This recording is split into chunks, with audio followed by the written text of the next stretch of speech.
The second condition I talk about when I open this series is that we are bombarded by technology. And if you recall the Bilbo quote that I've read, "Why I feel all thin and sort of stretched," if you know what I mean, like butter that's been scraped over too much bread. That can't be right. I need a change or something. Bilbo's right. We need a change. We need to do something different. All the technology is making us thinner and thinner and stretching us more and more. I don't even think we realize how plugged in we really are. I went running earlier this morning, and I was particularly struck by not only the early hour and how many people were out, but how plugged in they were with their earpods, talking on the phone, some with very loud boom boxes in their pockets or on their bikes, like we wanted to hear their music or news program or whatever it was they were listening to. Why can't we just be quiet? Why can't we just listen to the sounds of nature and, quite frankly, the city noises as well? You might be able to hear, it kind of sounds like a river flowing, is the highway over there. But we have to stay plugged in. Oh, I have my smartwatch. I got to have my smartwatch. Years ago, I bought a stupid watch. It's a Timex. It's just a cheap Timex. But it does two things really well. It keeps up with time, and it's a stopwatch. And the trail's marked with mileage, so I know about how far I've run. My point is, we need to unplug. We need to leave technology behind. Well, not until after you finish watching this video. And I don't mean leave it completely behind, but we need to have moments when we just set it aside, okay? I am amazed at how they keep figuring out ways to get to us. I could sort of ignore the ads that I would see on sites, and then it got to where somehow, I don't know what they did, but I couldn't ignore them anymore. And you get all the pop-ups going, and then today, for some reason, I've gotten like 6 to 8 spam risk calls. I listened to the message of one of them. Oh, they're warning me that my social number is about to expire and I better call them. Really? We're just inundated by this stuff. But it's not that it's just distracting. It's killing our attention span. According to Nicholas Carr, in his book, The Shallows, What the Internet is Doing to Our Brains, he writes about how it's shortening our attention spans. Carr wrote this in 2011. It's been 9 years. He couldn't be more right. The evidence is all around us. The evidence is here. So I have a question, entrepreneurs. How on earth are we to lead our companies, guide our people, work with our customers, clients, when we have like a 2-minute attention span, and that's long? It's getting shorter and shorter. Well, we can't. And we can't afford this to happen. And so by the end of the day, we just feel like butter scraped across bread. It's killing us. And we've got to do something about it. So I have some suggestions. None of these are earth-shattering, but maybe just helpful reminders. And my suggestion is you do all of them. Turn off all notifications. I mean, you don't need to know this instant what's happening everywhere, every time. You can check later. I mean, like really, in the middle of your key team leaders meeting where you've been planning this meeting for a week, you get a notification which you go and look at that Aunt Alice just pulled the cake out of the oven. I don't think you need to know that in the middle of the meeting, and neither do you. And in fact, if you go back and check later, there's a lot of stuff you'll never check because it's not important. Here's another one. So we've all heard about the fasting diets, the intermittent fasting, and perhaps you've done one. And that's all to help us lose weight, improve our health.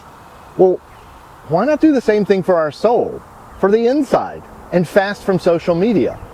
Maybe every other day, maybe 50%, half a day, every day.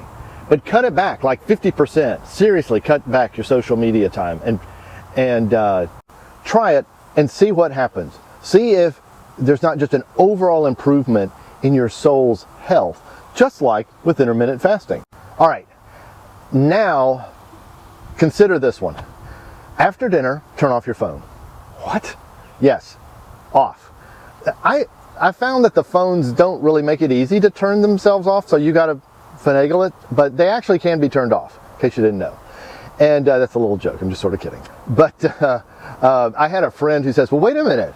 Well, if you turn your phone off at night, what do you do for an alarm? I go, oh, there's something called alarm clocks. Go on Amazon and you can buy one for a few dollars. I use a little alarm clock. I think the whole alarm clock on the phone thing is a trap.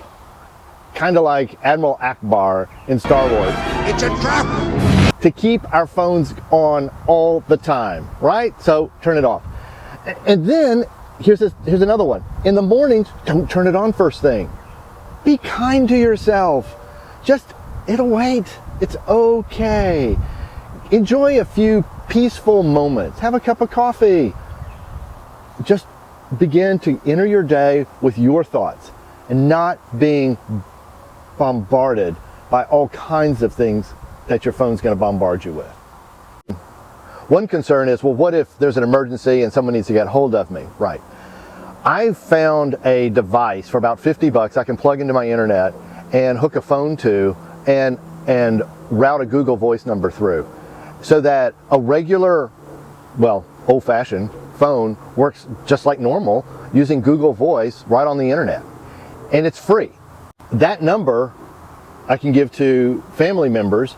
I wouldn't use it with work, but just make them wait, you know. But at least with family members, they can get in touch with me if they need to. And so then that's just an emergency call. So I know if that phone rings, something's up, okay? I've saved the toughest one for last, and it is tough. So when your phone buzzes, dings, rings, whatever all the things it does, make it wait. Keep it face down, make it wait. And maybe make it wait a long time. Now here's the thing. Here's what's going on. This is to untrain us and retrain us. So we've been trained, just like Pavlov's dog, to drool when the phone rings or buzzes or whirs or whatever sound it makes, and we start to drool and we have that dopamine effect going on, you know, and all that stuff, which you can read about elsewhere. Well, what if every time it made one of those noises, you paused? Just let it go. Let it go. Let it go. Now, look, you've got the special ring or buzz or whatever for the spouse or the family member. That's fine. You'll check that. But other than that, most of this stuff can wait. Now, we need to replace stuff. If we're going to get rid of stuff, we got to add stuff back into our lives to fill in the void. Like if you turn off your phone at night, what are you going to do? Well, there's a lot of things you can start doing. First of all, make real food, you know? Get all the raw ingredients and make a salad, chop everything up, you know, the whole bit. There's an idea. Oh, what about reading a book? It'll lengthen your attention span, I guarantee you, because there's no notifications or pop-ups in books. Get out a deck of cards, play cards. I think something that's totally awesome that there seems to be a lot of activities are all these different kind of board games and things that have started to gain in popularity over the last years. Anything like that, human interaction, have a great conversation, an interesting conversation with a friend or family member, just about interests, just about things that both of you like. So there's thousands of things when you start to do that. I think what's happened with the phone is that our worlds have gotten very tiny, about the size of a phone. And we need to set it aside, leave it behind a little bit, and let our worlds begin to enlarge, and you will be amazed. All right, so what I'd like you to do is try some of these things. If you've got other ideas, put them in the comment section. Let's get a little conversation and dialogue going on this, all right? See you in the next video.